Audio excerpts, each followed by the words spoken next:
तो जय हिंद दोस्तों, आ गया है तुम्हारा भाई फिर से मचाने तबाही। तो हमने बोला था 500 एरर हम करेंगे। आज 8th क्लास है और अब बस 3 क्लास बची है तुम्हारी, और उसके बाद 500 एरर्स तुम्हारे कंप्लीट हो जाएंगे। जितने भी बच्चे जो किसी भी गवर्नमेंट एग्जाम की तैयारी कर रहे हैं, चाहे वो एसएससी हो, चाहे बैंकिंग हो, या कोई भी टीचिंग एग्जाम्स हो, तो यही क्वेश्चंस उनमें आते हैं। यही सारे क्वेश्चंस होते हैं। अलग से कोई क्वेश्चंस तुम्हें पढ़ने की जरूरत नहीं है। बट फिर भी बहुत सारे कमेंट्स आ रहे थे, सर टीचिंग के लिए कोई एग्जाम की कोई क्लास लेके आओ, तो उसके अलग से एक तुम्हारे 2-3 दिन में क्लास आ जाएगी, जिसपे जितने भी टीचिंग के इंग्लिश के क्वेश्चंस आए वो सारे के सारे मैं सॉल्व करवाऊंगा। तो उसकी भी टेंशन नहीं है। लेकिन क्वेश्चन सारे यही होते हैं, कॉन्सेप्ट ग्रामर देखो एक ही है, कॉन्सेप्ट सारे सेम है। तो किसी भी एग्जाम की तैयारी तुम कर रहे हो, प्रिपरेशन कर रहे हो, सो आप यहीं से पढ़ो और अच्छे से पढ़ो। बट वही बात है कि भाई पढ़ना है और मीनिंग समझता ना है हर एक चीज का, कि क्वेश्चन पे एरर कैसे फाइंड करते हैं। तो मैं इसलिए हिंदी इंग्लिश दोनों में बता रहा हूँ, और साथ ही साथ कॉन्सेप्ट भी बता रहा हूँ कैसे और फाइंड कैसे करते हैं वो तरीका। अब देखो पहला क्वेश्चन है, give yourself a chance to be distracted of bad news. Give yourself, अपने को दो एक चांस डिस्ट्रैक्ट होने का ऑफ बैड न्यूज से। तो ऑफ होता है या बाय होता है? Distracting by bad news, by होगा। बैड न्यूज के द्वारा डिस्ट्रैक्ट होने का चांस दो, तो ऑफ नहीं होगा, distracted by bad news. Clear है? तो द्वारा, जब द्वारा का सेंस आता है तो बाय का यूज करते हैं, प्रेपोजिशन का एरर है। डिस्ट्रैक्टेड बाय होता है हमेशा, डिस्ट्रैक्टेड बाय समथिंग। तो इसका मतलब ये तो सिंपल है, ऑफ नहीं होगा, यहाँ पे बाय हो जाएगा, प्रेपोजिशन का एरर है। देखो, तो हर एक चीज समझाते हुए चल रहा हूं। पीपल दैट आर लोनली, वो लोग जो अकेले होते हैं। अरे भैया, ये तो दिल की बात छेड़ दी। Having higher levels of the hormone cortisol, तो उनमें कॉर्टिसोल हार्मोन का हाई लेवल होता है। कॉर्टिसोल हार्मोन जो होता है हमारा, वो स्ट्रेस के लिए जिम्मेदार होता है। तो जो भी तुम्हें स्ट्रेस वगैरह आ रहा है, उसका रीजन कोई और नहीं है सर उसकी वजह से आ रहा है, नहीं, उसका रीजन तुम्हारा कॉर्टिसोल है, हार्मोन। तो जो लोग लोनली होते हैं, अकेले होते हैं, जिनके साथ दुख बांटने के लिए कोई होता नहीं है, उनके पास उनकी बॉडी में कॉर्टिसोल लेवल का हाई चांस होते हैं, हाई लेवल होता है। अब देखो, हम एक डेफिनेट हार्मोन की बात कर रहे हैं, कोर्टिसोल, तो इसका आगे दा है, तो बिल्कुल सही है। लेकिन यहाँ पे क्या है? पीपल है लिविंग थिंग। अरे लोग तो लिविंग है, और लिविंग थिंग के लिए दैट नहीं आता है, हु आता है। तुम सबको पता है हु और हुम आता है लिविंग पर्सन्स के लिए। तो इसलिए वहां पाएगा पीपल हु आर लोनली, वो लोग जो कि हाँ लोनली होते हैं। तो ये बोलने की जरूरत नहीं है। अच्छा, दूसरी बात देखो, तुम इसको ना बहुत सारे तरीके से कर सकते हो। जब तुम्हें ग्रामर आती हो तो तुम इंग्लिश के साथ खेलते हो। इंग्लिश तो मेरी गर्लफ्रेंड है, तो इसी के साथ खेलता हूं मैं। देखो जरा, पीपल ये तो हो गया सब्जेक्ट, सब्जेक्ट वन। इस सब्जेक्ट का वर्ब है हैव, ये है इसका वर्ब। तुम बोलोगे हाँ सर सही है। देखो, हम बोले लोगों के पास होता है हाई लेवल का हार्मोन कोर्टिसोल, तो सब्जेक्ट और वर्ब। लेकिन यहाँ पे एक और वर्ब है, देखो आर, ये एक और वर्ब है, और इस वर्ब का सब्जेक्ट चाहिए तो सब्जेक्ट बनेगा हु, तो यहाँ पे हु आएगा। ऐसे भी कर सकते हो, सब्जेक्ट टू। वर्ब और सब्जेक्ट का पेयर कंप्लीट होना चाहिए, याद रखना, सब्जेक्ट और वर्ब का पेयर हमेशा कंप्लीट होना चाहिए, क्योंकि ये दोनों के दोनों आते हैं हमेशा। सब्जेक्ट आएगा तो उसका वर्ब भी आएगा, वर्ब आएगा तो उसका सब्जेक्ट भी आएगा। तो पीपल सब्जेक्ट का वर्ब था हैव, लोगों के पास होता है हाई लेवल। और आर लोनली, कौन लोनली होता है? हु। तो इस वर्ब का भी सब्जेक्ट चाहिए था, तो हु आएगा।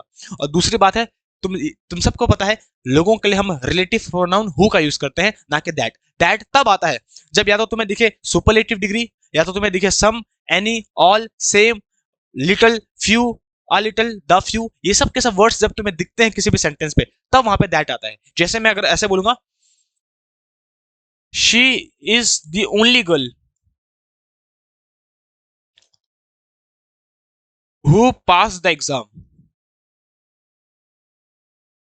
अगर ऐसा आ गया, तो अब तुम्हें पता है कि अरे लड़की है, तो तुम हु लगा दोगे नहीं, अब वहां पे ओनली आ चुका है। जब ओनली आ जाए तो ओनली के साथ हु नहीं आता है, तब ओनली के साथ आता है दैट। तो याद रखना, जब ओनली, सम, एनी, सुपरलेटिव डिग्री ये सब आता है, तब वहां पे दैट आता है।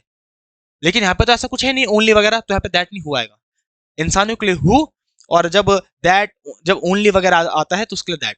तो देखो याद रखना, हर एक चीज बिल्कुल अच्छे से बता रहा हूँ, हर एक चीज। तो पीपल हु आर लोनली, वो लोग जो अकेले होते हैं, इसलिए अकेले नहीं रह रहे हैं, फैमिली के साथ रहना भाई, फैमिली के साथ। इनका सोचना उल्टी चलती है। भैया पढ़ाई लिखाई में ध्यान दे लो।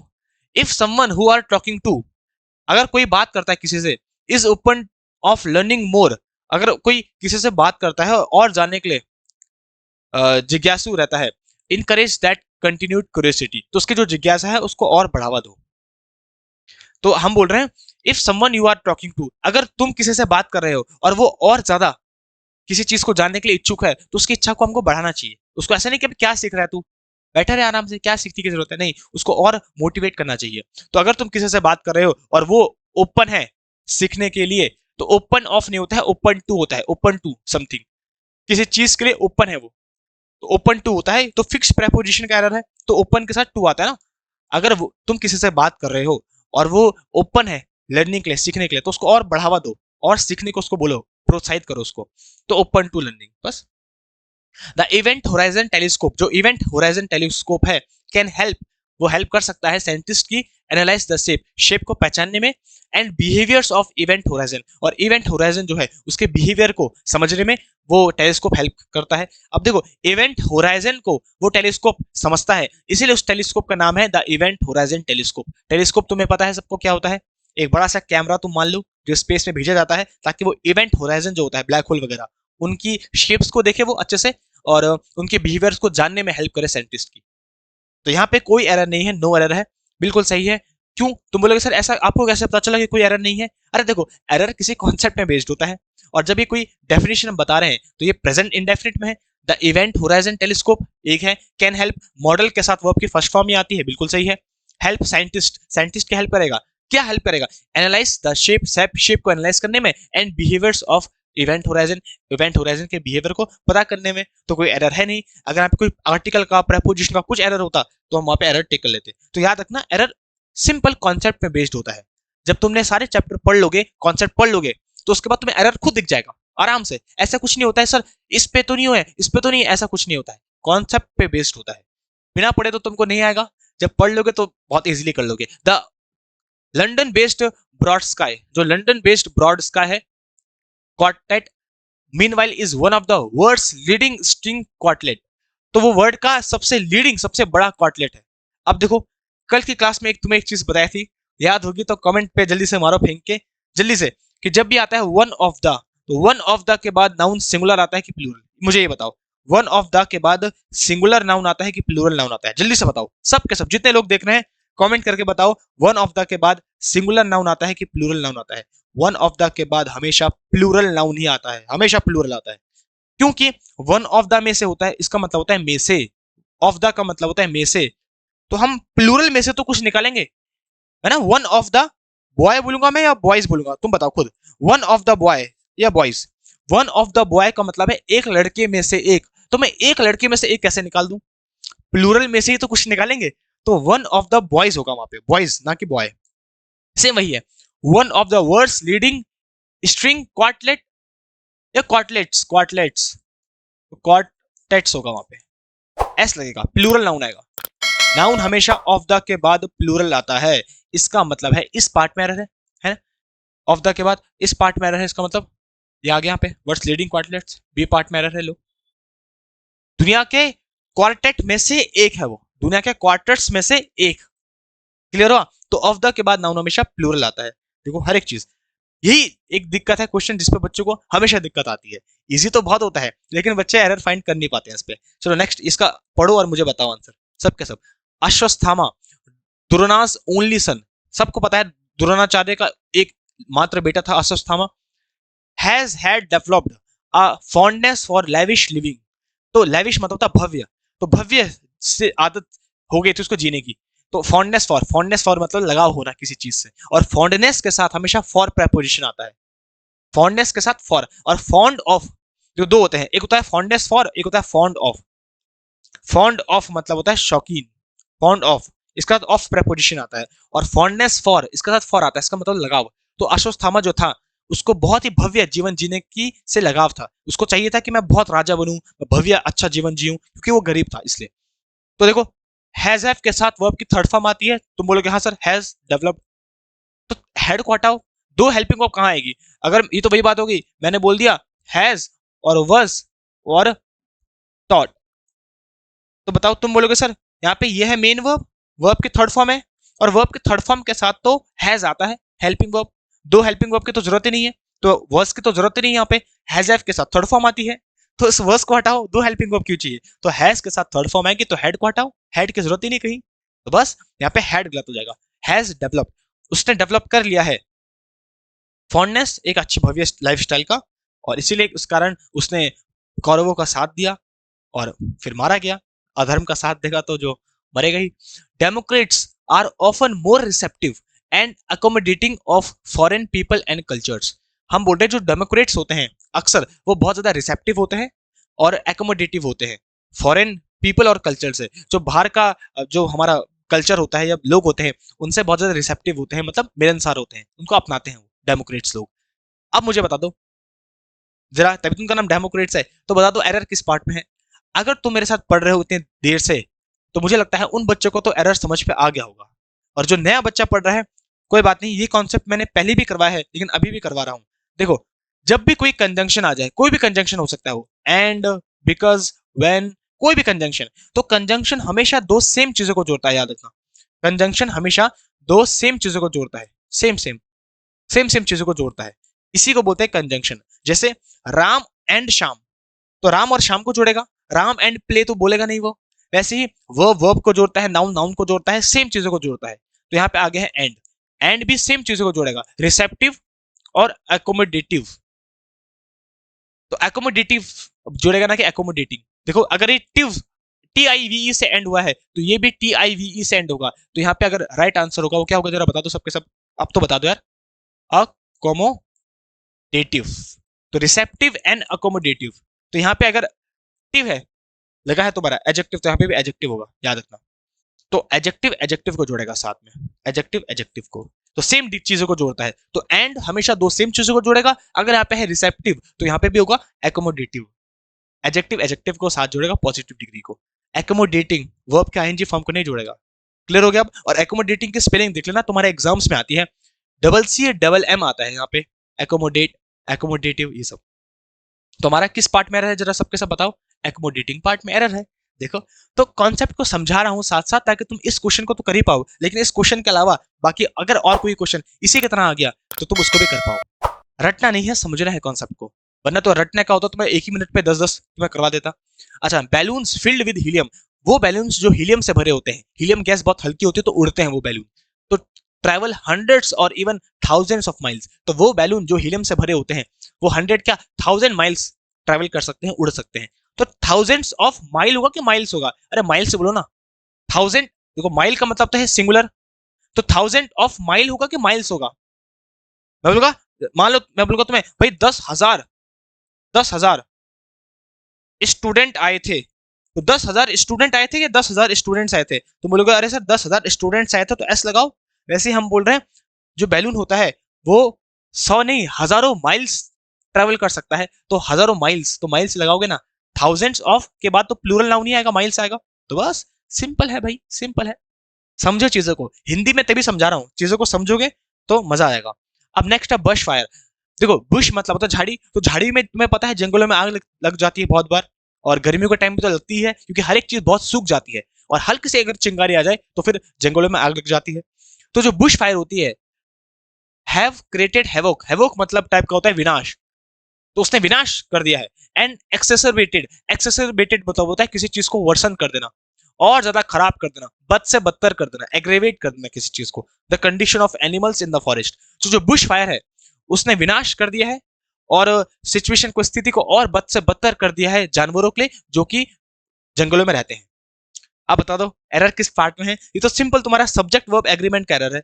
सब्जेक्ट सिंगुलर तो वर्ब सिंगुलर। अब बुश फायर है, फायर तो हम सबको पता है, फायर तो अनकाउंटेबल नाउन है भाई, आग को गिन थोड़े सकते हैं, अनकाउंटेबल है, और अनकाउंटेबल को तो मानते सिंगुलर ही है। तो अगर सब्जेक्ट सिंगुलर है तो फिर वर्ब उसके अकॉर्डिंग सिंगुलर आएगी, हैव नहीं आएगा, हैज आएगा, हैज हैव के साथ वर्ब की थर्ड फॉर्म, सिंपल। तो सब्जेक्ट हमारा था अनकाउंटेबल सिंगुलर, तो वर्ब भी सिंगुलर आएगी उसके साथ, बुश फायर हैज आएगा वहां पे, हैज क्रिएटेड हैवोक, विनाश कर दिया है उसने हर जगह, और सिचुएशन और ज्यादा बद से बदतर कर दी है। अभी तुमको याद होगा कुछ साल पहले अमेजन रेन फॉरेस्ट में बहुत आग लगी थी, तो जहाँ पे जानवर ने बहुत सफर किया, तो बहुत लोग गए, उनको पानी भी पिलाया, तुमने देखी भी होगी photos. You will never regret, तुम कभी पछतावा नहीं करोगे, this wonderful experience with your life, अपने लाइफ में इस वंडरफुल एक्सपीरियंस को तुम कभी भी रिग्रेट नहीं करोगे। तो एक्सपीरियंस विद योर लाइफ या in your life, in your life, अपने लाइफ में, सिंपल है। तुम्हारा प्रेपोजिशन चैप्टर का एरर है, कॉमन सेंस से भी कोई इसका आंसर कर सकता था। एक्सपीरियंस हमारी लाइफ में होता है, ना कि हमारी लाइफ के साथ होता है।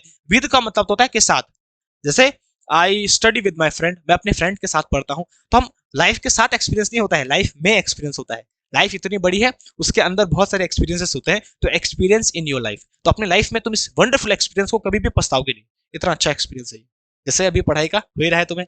शाम, सो गुड विद वेपन्स, हम बोल रहे शाम जो कि बहुत अच्छा है अपने वेपन से। Fail to find the words to tell him that everything he has done so far, all compromises he made had been for love. तो शाम जो कि इतना अच्छा है वेपन से, लेकिन एक शब्द नहीं बोल पाया उसको कि जो उसने अभी तक किया है, जो भी कॉम्प्रोमाइजेस जो भी उसने किए हैं, वो सब के सब उसने प्यार के लिए किए हैं। तो वही तो होता है, हथियार में तो तुम हो खतरनाक, प्यार पे नहीं हो। प्यार है सबसे बड़ा हथियार। तो शाम हमारा सब्जेक्ट है, और सब्जेक्ट सिंगुलर है कि प्लूरल है, सबके सब कमेंट करके बताओ। तुम बोलोगे सर सिंगुलर है, एक ही है शाम। और जब सब्जेक्ट सिंगुलर है तो उसके साथ वर्ब कैसे आनी चाहिए जरा बताओ। तुम बोलोगे सर सिंगुलर, तो ये प्लूरल वर्ब क्यों है? वर्ब की फर्स्ट फॉर्म तो प्लूरल होती है, तो इसको सिंगुलर करेंगे तो क्या करेंगे? अभी फेल्स करेंगे। Ram fails to find, verb भी सिंगुलर आएगी, तो इसका मतलब है ए बी पार्ट में एरर हो गया। फेल्स होगा यहाँ पे, ना कि फेल होगा। बस तुरंत हर फेलियर्स इन लाइफ, उसके फेलियर्स लाइफ में is too much painful for मी, बहुत पेनफुल है मेरे लिए उसके फेलियर्स। अब देखो जरा, एरर तुम्हें समझ में आ गया होगा। देखो पेनफुल तो हो गया, एडजेक्टिव की पॉजिटिव डिग्री है, क्वालिटी है ना पेनफुल, तो एडजेक्टिव की पॉजिटिव डिग्री है, और पॉजिटिव डिग्री के साथ कभी मच नहीं आता है, तो इस मच को हटाओ, इज टू पेनफुल बोलो, मच लगाने की जरूरत नहीं है। Her failures in life is too painful for me, उसके फेलियर्स लाइफ में मेरे लिए बहुत ज्यादा पेनफुल है, तो टू पेनफुल बोलोगे, मच का यूज नहीं करोगे वहां पे। तो यहाँ पे मच गलत है। जब टू बोल चुका है तो फिर मच लगाने की क्या जरूरत है अचानक से? भाई टू बोल दे ना, टू मतलब बहुत ज्यादा पेनफुल है, टू मच बोलने की जरूरत नहीं है वहां पे। तुम बोलोगे सर सेंस तो सही बैठा है, टू मच तो होता है ना, वो टू मच अलग होता है, और वो यहाँ पे नहीं बैठेगा। टू मच के बाद फिर तुम पॉजिटिव डिग्री नहीं लगाओगे। अगर ऐसा होता दिस इज टू मच, तो इतना सही होता, केवल too much, this is too much बहुत ज्यादा हो गया, लेकिन उसके बाद तुम फिर पॉजिटिव डिग्री नहीं लगा सकते। तो पॉजिटिव डिग्री के आगे मच नहीं आता है, याद रखना। तुम बोलोगे सर कहां आता है फिर? मच हमेशा कंपैरेटिव डिग्री के साथ आता है, comparative degree. Much better, teacher बोलती नहीं थी मच बेटर, मच बेटर कर सकते हो और अच्छा कर सकते हो, तो कंपैरेटिव डिग्री के साथ मच आता है। तो तुम बोलोगे सर तो फिर पॉजिटिव डिग्री के साथ क्या आता है? पॉजिटिव डिग्री के साथ आता है वेरी, वेरी गुड बोलते हैं हम किसी को, वेरी गुड। तुम बोलोगे हाँ सर बोलते तो है, तो वेरी गुड, वेरी हैवी, तो वेरी आता है पॉजिटिव डिग्री के साथ, मच आता है कंपैरेटिव डिग्री के साथ। यहाँ पे पॉजिटिव डिग्री है तो तुम वेरी का यूज भी कर सकते हो, मच का यूज नहीं कर सकते हो। लेकिन टू है तो फिर टू के साथ हमको यूज करने की जरूरत नहीं है, टू के साथ डायरेक्ट बोल दो। समझ पाया?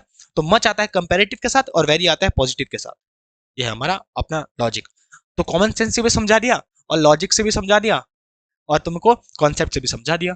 Bacteria are single celled organism that can reproduce on its own. Bacteria एक सिंगल सेल ऑर्गेनिज्म होता है जो खुद से रिप्रोड्यूस कर सकता है, उसे किसी पार्टनर की जरूरत नहीं पड़ती है। तो उसके तो 80% 90% तो प्रॉब्लम सॉल्व होगी, तभी तो बैक्टीरिया ज्यादा सर्वाइव कर पाता है, क्योंकि दूसरे पे डिपेंड नहीं रहता है तुम्हारी तरह। तो खुद से डिपेंडेंट बनो और जॉब करो। अच्छा इट्स आया है, इट्स तो सिंगुलर सब्जेक्ट ले आता है, और तुम्हें पता है हमारा सब्जेक्ट भी सिंगुलर है, बैक्टीरिया है, बैक्टीरियाज नहीं है बहुत सारे, बैक्टीरियम होता है। अच्छा तो जब सब्जेक्ट सिंगुलर है तो फिर वर्ब भी सिंगुलर लगा दो, इज।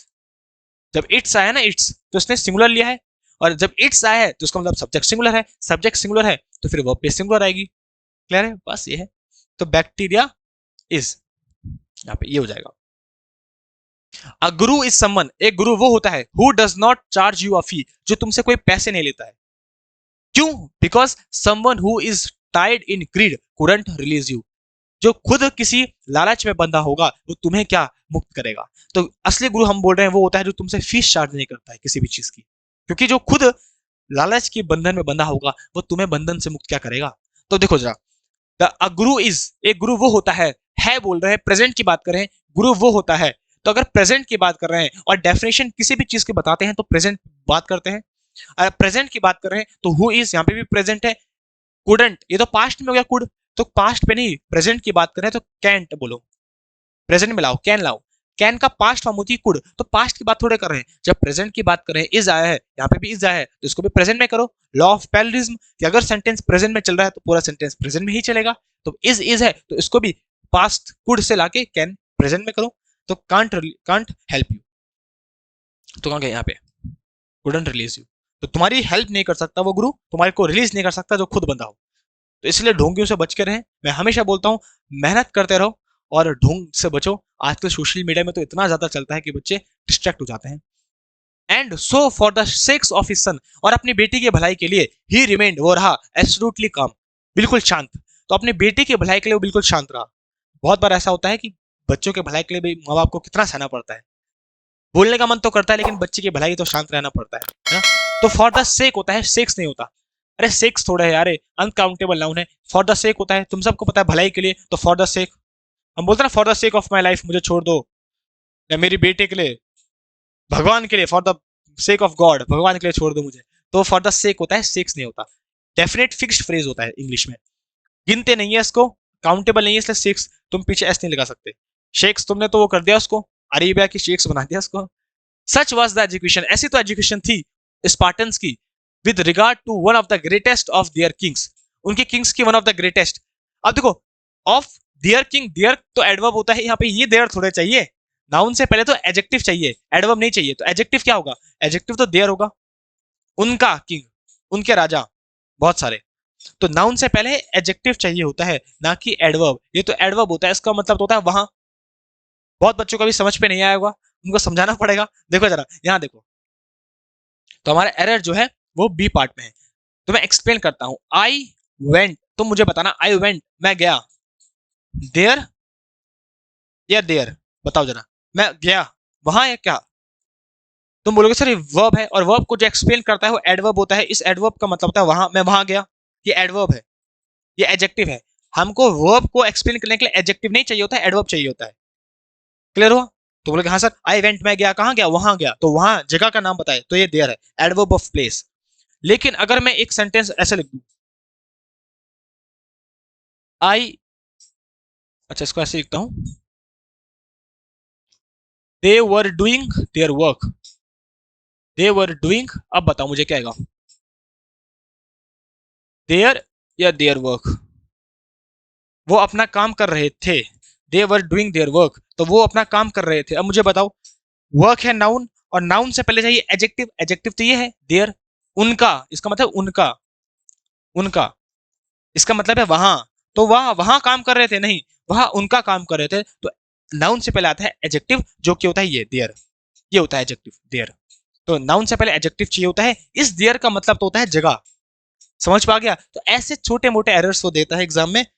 जिसने प्रैक्टिस की होती है उसकी आंखें पकड़ लेती है, और जिसने प्रैक्टिस नहीं की होती है फिर वो कंफ्यूज हो जाता है, अरे भाई एरर कहाँ है, इस पे है क्या, अरे नहीं इस पे लग रहा है, अरे नहीं नहीं इस पे भी हो सकता है।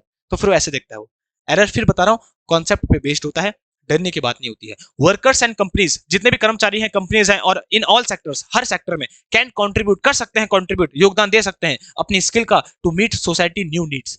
तो सोसाइटी को नया, जो सोसाइटी की नीड्स है उसको पूरा करने के लिए जितने भी कंपनीज और कर्मचारी हैं वो अपनी स्किल का योगदान दे सकते हैं, मतलब कुछ अच्छा क्रिएट कर सकते हैं। तो बताओ, to meet society new needs, society की जो नई जरूरतें हैं उनको पूरा करने के लिए। तो सोसाइटी की, जब की का सेंस आता है, का की के का, तो अपोस्ट्रॉफी लगता है वहां पे, तो सोसाइटीज होगा वहां पे। इसको हटा देता हूं, सोसाइटीज, अपोस्ट्रॉफी एस लगाओ, सोसाइटीज न्यू नीड्स। इसका मतलब यहाँ पे सी पार्ट में एरर है। बहुत सारे बच्चे बोलेंगे सर हमको तो ना आया, हमने तो ना पढ़ा कभी। देखो जरा, नहीं पढ़ा है तो यहाँ देखो, जब अगर मुझे किसी पे बोलना होगा, भाई किसी पे अधिकार दिखाना होगा, राम के पिता, तो मैं क्या बोलूंगा? राम फादर, नहीं, राम फादर नहीं बोलूंगा मैं, राम पिता पे अधिकार दिखाना है राम का, राम के पिता। और का की का सेंस आ रहा है, का की के का सेंस आए, तो जब भी का की के का सेंस आए और हमें अधिकार दिखाना हो तो हम अपोस्ट्रॉफी से दिखाते हैं लिविंग थिंग के लिए। अपोस्ट्रॉफी का यूज केवल लिविंग थिंग के लिए होता है, लिविंग, जो लिविंग हो, इंसान हो। तो इंसान का ही तो अधिकार होता है किसी चीज में। राम्स फादर, राम की पिता, तो अपोस्ट्रॉफी का यूज करते हैं। वैसे सोसाइटी की नई जरूरतें, सोसाइटी की नीड्स, सोसाइटी की जरूरतें, तो का की का सेंस आ रहा है, और ऊपर से सोसाइटी लिविंग भी है। अरे सोसाइटी क्या है, हम ही लोग तो है सोसाइटी। तो जब लिविंग चीज का अधिकार किसी पे दिखाना हो तो अपोस्ट्रॉफी का यूज करते हैं, सोसाइटीज न्यू नीड्स, सोसाइटी की नई जरूरतें। तो का की का सेंस आ रहा है, लिविंग है, तो अपोस्ट्रॉफी से उसका अधिकार दिखाएंगे। क्लियर हो गया आप सबको? बस यही तो था। जब आगे है तो आगे है। Near 800 million people worldwide lack updated sanitation. तो हम बोल रहे हैं 800 मिलियन लोगों से भी ज्यादा है, या लगभग इतने लोग हैं जिनको अभी भी कमी है सैनिटेशन की। उनको अभी भी सैनिटेशन का मतलब नहीं पता है कि कैसे स्वच्छ रखते हैं अपने को। और इंग्लिश, और जो हमारी इंडिया है वो तो सबसे आगे है, उसे तो नॉर्मल सिविक सेंस भी नहीं है, कैसे थूकना नहीं है कहीं भी जाके, कुछ गंदा नहीं करना है, तो इंडियन लोग तो ऐसे ही हैं। तो उनको सैनिटेशन का मतलब नहीं पता है, कमी है उनके अंदर, अभी भी जागरूकता नहीं है। तो नियर होगा कि नियरली होगा? अरे देखो, जब भी कोई सेंटेंस स्टार्ट होता है तो एडवर्ब से होता है, और एडवर्ब से होता है तो नियरली होगा, नियरली, ना कि नियर। नियरली 8 मिलियन पीपल, हम बोल रहे हैं लगभग 8 मिलियन पीपल है जो लैक करते हैं, कमी है, तो कमी है वर्ब को डिस्क्राइब कर रहा है, इस पूरे सेंटेंस को डिस्क्राइब कर रहा है, और सेंटेंस को जो डिस्क्राइब करता है वो एडवर्ब होता है। तो नियरली 800 पीपल बोलेंगे मिलियन, ना कि नियर। नियर मतलब तो पास है, पास नहीं बोले, हम बोले लगभग इतने लोग हैं, तो नियरली, तो इसका मतलब डी पार्ट में एरर है। सिंपल है, जब भी कोई सेंटेंस स्टार्ट होता है तो स्टार्टिंग में एडवर्ब आता है, एडवर्ब वो होता है जिसके पीछे एलवाई लगता है, याद रखना। अच्छा, that was a good conversation, बहुत अच्छी बातचीत थी। Looking forward to meet you, तो मैं अब उम्मीद कर रहा हूं ऐसा कि हम आगे मिलें, फिर से मिलें। लुकिंग फॉरवर्ड का मतलब होता है उम्मीद करना, वे आगे वो चीज होगी, तो हम बोलते बहुत अच्छी बात थी, उम्मीद करता हूं फिर से मिलेंगे। तो लुकिंग फॉरवर्ड टू फिक्स्ड होता है हमेशा, याद रखना, looking forward to fix preposition आता है, और इसके बाद हमेशा वर्ब की आईएनजी फॉर्म आती है, हमेशा आईएनजी फॉर्म, याद रखना। इसलिए मीट नहीं होगा, मीटिंग होगा, इस पार्ट में एरर हो गया। तुम्हारे एग्जाम में बहुत अच्छा क्वेश्चन है, एग्जाम में आता है, इसमें इंपॉर्टेंट भी टिक कर लेना, और मैं यहाँ पे लिखवा भी रहा हूँ, याद रखना हमेशा लुक फॉरवर्ड के साथ टू आता है, look forward to, injurious to, with a view to, बहुत सारे आते हैं, अकस्टम्ड टू, बहुत सारे होते हैं, हैबिचुअल टू, जो अपने साथ टू प्रपोजिशन लेते हैं। लेकिन लुकिंग फॉरवर्ड टू, इसके बाद हमेशा वर्ब की आईएनजी फॉर्म आती है, याद रखना, हमेशा आईएनजी फॉर्म आएगी, हमेशा। I am looking forward to talking to you, I am looking forward to meeting you, I am looking forward to calling you, हमेशा लुकिंग फॉरवर्ड टू के बाद आईएनजी फॉर्म आती है। लुकिंग फॉरवर्ड का मतलब होता है ऐसा उम्मीद करना कि हम आगे कुछ होगा काम। तो looking forward to meeting you, हमेशा लुकिंग फॉरवर्ड। अच्छा, तुम बोलोगे सर ऐसा क्यों होता है, ध्यान सुनना, ऐसा क्यों होता होगा, जरा कोई मुझे बताएगा? रटना नहीं है, देखो समझना है। लुकिंग फॉरवर्ड टू, टू तो है प्रेपोजिशन, और प्रेपोजिशन हमेशा अपने बाद लेता है नाउन, और नाउन वही होता है जो आईएनजी हो, जिरेंड, सबको पता है। टू तो हो गया प्रेपोजिशन, और प्रेपोजिशन अपने बाद लेता है नाउन, और नाउन वो होता है जिरेंड जो आईएनजी फॉर्म में है, इसलिए वर्ब को आईएनजी फॉर्म बनाना पड़ता है। फिर बता रहा हूं कैसे, ध्यान सुनना, ध्यान सुनना एक बात मेरी, अगर तुम्हें पसंद आएगी बात, देखो इसको डिटेल में बताऊंगा, आगे काम आएगा बहुत। देखो ध्यान सुनो, सबको पता है जो प्रेपोजिशन होता है, जरा सब बच्चे बताओ, प्रेपोजिशन अपने पीछे क्या लेता है, बताना जरा, प्रेपोजिशन अपने बाद क्या लेता है? प्रेपोजिशन ने बोला है भाई मैंने कसम खाई है, जैसा राम जी ने कसम खाई थी ना कि मैं सीता माता के साथ ही शादी करूंगा, हमेशा एक ही पत्नी रहेगी, तो इसने भी, प्रेपोजिशन ने भी कसम खाई है कि मैं हमेशा अपने बाद नाउन को ही लूंगा। नाउन या प्रोनाउन बात एक ही है, नाउन को ही लूंगा हमेशा अपने बाद, नाउन प्रोनाउन बोलो तुम। तो प्रेपोजिशन ने बोला भाई मैं अपने बाद नाउन को ही लूंगा हमेशा, किसी और को नहीं लूंगा कभी भी, चाहे वो एडवर्ब हो, चाहे वो वर्ब हो, चाहे वो एडजेक्टिव हो, कुछ भी हो। सही है, तो बोलोगे हाँ सर इतना तो समझ पा गया है, इसने तो कसम खाई है। अच्छा, अब मान लो अगर प्रेपोजिशन के बाद आ गई वर्ब, मान लो अगर वर्ब आ गई प्रेपोजिशन के बाद, अब प्रेपोजिशन ने बोल दिया भाई लड़ाई हो गई, हट भाई तू यहाँ से निकल, मैं तो लेता हूँ नाउन को, तू तो है वर्ब। अब वर्ब ने कहा मैं कहाँ जाऊँ भाई, मैं अब मैं तो आ गया हूँ, अब मैं जाऊंगा तो बेइज्जती हो जाएगी यार, तू ऐसे भगा मत, क्या करूं मैं, तू बता। उसने कहा भाई मैं नहीं जानता कुछ, मैं तो अपने बाद नाउन को लेता हूँ, तो वर्ब है, वर्ब को नहीं लूंगा मैं। हाँ एक काम कर, अगर तू नाउन बन सकती है तो बन जा, तो तब तेरे को ले लूंगा। तो वर्ब ने कहा अच्छा सुन, अगर मैं नाउन बन जाऊं तो तू मुझे ले लेगा? उसने कहा हाँ भाई ले लूंगा। तो वर्ब ने क्या किया, वर्ब ने अपने पीछे आईएनजी को जोड़ दिया, और जैसे वर्ब ने अपने पीछे आईएनजी जोड़ा, अब वो बन गया हमारा नाउन, जिसको हम बोलते हैं वर्बल नाउन। जब वर्ब के पीछे आईएनजी लगा दिया और नाउन उसको बना दिया, इसी नाउन को हम बोलते हैं वर्बल नाउन, और इसी का नाम है जीरेंड। अब बिल्कुल ले लिया हमने, सही है। तो प्रेपोजिशन हमेशा अपने बाद नाउन को लेता है, अगर उसके बाद वर्ब आ जाए तो उस वर्ब को नाउन में कन्वर्ट करने के लिए हम आईएनजी लगा लेते हैं, जिसको हम वर्बल नाउन बोलते हैं, जिरेंड बोलते हैं। यहां पे देखो जरा, टू था वर्ब, टू था प्रेपोजिशन, और प्रेपोजिशन के बाद मीट थी वर्ब की फर्स्ट फॉर्म, और वर्ब थी, लेकिन प्रेपोजिशन के बाद तो वर्ब आती नहीं है, प्रेपोजिशन के बाद तो नाउन आता है, तो इस वर्ब को नाउन बनाने के लिए आईएनजी जोड़ दिया इसके पीछे, और ये हमारा बन गया जिरेंड नाउन। अब सही है, इसलिए वहां पे आईएनजी फॉर्म आती है, ये इसके पीछे का लॉजिक होता है। समझ पाया? देखो जरा यहाँ पे, अब तुम्हें समझ पा गया होगा।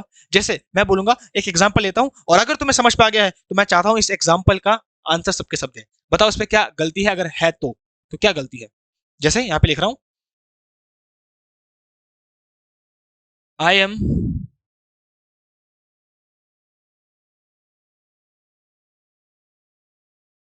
अरे भाई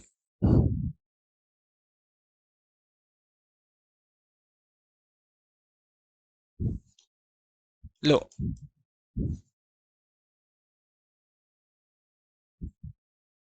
इसका मुझे आंसर बताओ, क्या गलती है इस पे, जरा बताओ, सबके सब बताओ। आई एम सो हैप्पी, मैं बहुत खुश हूं बच्चों को पढ़ाते हुए। टीच द स्टूडेंट्स, बच्चों को पढ़ाते हुए मैं बहुत खुश हूं। अब जरा बताना क्या होगा यहाँ पे, एरर बता दो सबके सब जरा, जिन बच्चों को पता है तो। देखो जरा, वाइल तो हो गया प्रेपोजिशन, और प्रेपोजिशन के बाद दे दी उन्होंने वर्ब, लेकिन प्रेपोजिशन तो अपने बाद लेता है नाउन। तो इस वर्ब को नाउन में करने के लिए क्या करना पड़ेगा, इसके पीछे आईएनजी लगाना पड़ेगा, तो टीच का हो जाएगा टीचिंग। अब ये हमारा बन गया नाउन जेरेंड, इसी को बोलते हैं जेरेंड। वो नाउन जो वर्ब में आईएनजी लगा के बनता है उसी नाउन को जेरेंड बोलते हैं, तो जेरेंड बन गया वाइल टीचिंग द स्टूडेंट्स। जब मैं टीचिंग को पढ़ाते टाइम, बच्चों को पढ़ाते टाइम बहुत खुश होता हूँ। समझ पाया सबको? तो हमेशा प्रेपोजिशन के बाद नाउन आता है, और अगर वर्ब दिया होगा तो उस वर्ब को आईएनजी करके नाउन बना देंगे। बस ये हमारा कॉन्सेप्ट, ऐसी इसी कारण इस पे एरर था। समझ पाया? तो जो लोग रूल बनाते हैं, टीचर लोग, इसके पीछे कॉन्सेप्ट होता है, रूल वगैरह रटने की जरूरत नहीं होती है। What is the price of this fancy dress pink? इस फैंसी ड्रेस पिंक का प्राइस क्या है? हम सबको पता है फैंसी है एडजेक्टिव, बता रहे क्वालिटी कैसी है, फैंसी है। पिंक कलर है तो ये भी क्वालिटी है, एडजेक्टिव है। और ड्रेस, ड्रेस तो हो गई noun, noun is a name place और थिंग, कोई चीज होती है, कोई वस्तु होती है तो नाउन है। और मैंने पहले क्लास में बताया था, बार बार बता रहा हूं, इसलिए बोलता हूं सारी क्लासेस देखा करो, कि लास्ट में आता है नाउन, लास्ट पे नाउन आता है, और नाउन की विशेषता जो बताते हैं एडजेक्टिव वगैरह वो सब आगे आते हैं, सारे के सारे एडजेक्टिव आगे आते हैं, उसके बाद फिर लास्ट पे आता है noun.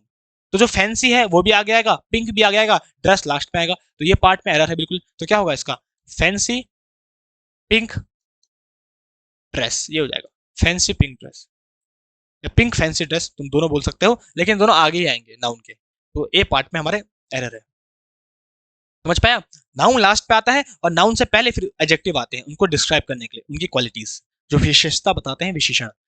He lived close to the train station, वो ट्रेन स्टेशन के पास रहता था, येट ट्रेवल्ड बाय बस, लेकिन फिर भी बस से ट्रेवल करता था। तो ट्रेन स्टेशन के पास रहता था लेकिन फिर भी बस से ट्रेवल करता था। तो पास्ट की बात करें लिव्ड, तो यहाँ पे भी ट्रेवल्ड है, पास्ट की बात करें बिल्कुल सही है, कोई एरर नहीं है। और क्लोज टू, क्लोज के साथ फिक्स्ड प्रेपोजिशन टू आता है। ट्रेन स्टेशन के आगे डेफिनेट है तो दा आएगा। येट, फिर भी ट्रेवल बाय बस, ट्रेवल करता था बाय बस, तो बाय बस भी बिल्कुल सही है। अगर बाय अ बस होता तो गलत होता। इसका मतलब इसमें कोई एरर नहीं है, नो एरर। क्लोज के साथ टू ही आता है, और ट्रेवल्ड बाय बस, तो बाय के साथ बस ही आता है, बाय बस होता। अगर बाय अ बस तो गलत हो जाता, तो कोई एरर नहीं है इस पे, बिल्कुल सही है। और तुम देख भी सकते हो यहाँ पे भी सेकंड फॉर्म है, तो यहाँ पे भी सेकंड फॉर्म है लिव्ड और ट्रेवल्ड, तो कोई एरर नहीं है इस पे।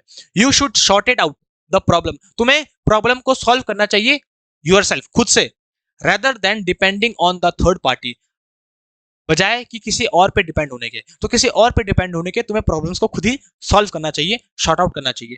तो देखो हमने पढ़ा था मॉडल्स जो होते हैं, मॉडल्स शुड, मॉडल हमेशा अपने बाद वर्ब की फर्स्ट फॉर्म लेते हैं, ना कि सेकंड थर्ड फोर्थ, कुछ नहीं, केवल फर्स्ट फॉर्म, तो शॉर्ट आउट होगा। इसका मतलब है ए पार्ट में एरर हो गया। मैं करवा भी रहा हूं, देखो ध्यान से सुनो।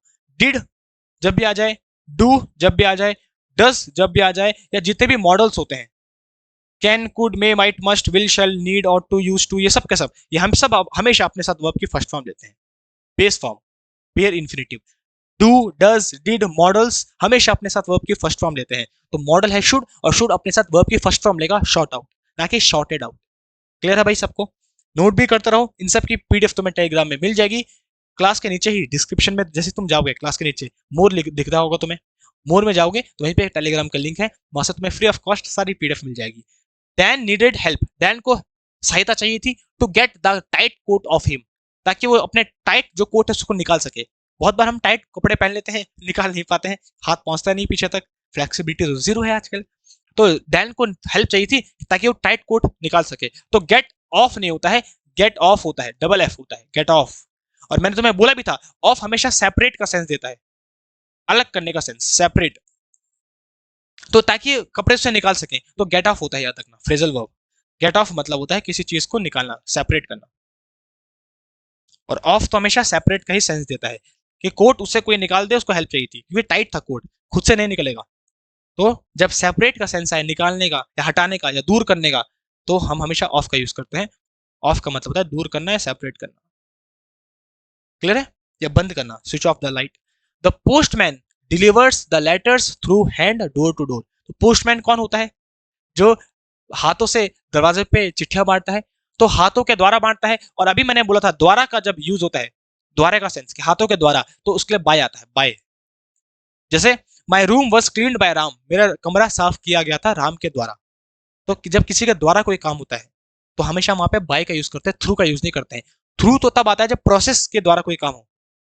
जैसे थ्रू, जैसे मैं एग्जांपल देता हूँ, जब किसी चीज के अंदर से कोई चीज गुजरते हुए जाए, the train pass through the tunnel, तो थ्रू मतलब है में से, जब कोई चीज किसी के अंदर में से जाती है। We went through the forest, हम फॉरेस्ट में से गए, तो किसी चीज के में से जाना। हम हाथ की में से थोड़े बोल रहे हैं, हम तुम्हारे हाथ के द्वारा, तो बाय हैंड वहां पे होगा। जब किसी प्रोसेस के द्वारा कोई काम होता है, by cheque, by card, by hand, तो किसी के चीज के द्वारा हो रहा है, बाय राम, तो बाय आता है। और थ्रू का मतलब है किसी चीज में से, जैसे the water pass through pipe, पानी पाइप से जाता है, तो जब कोई क्लोज सरफेस है और उसके अंदर से कोई चीज जाए गुजरते हुए, तो वहां पे थ्रू का यूज हम करते हैं।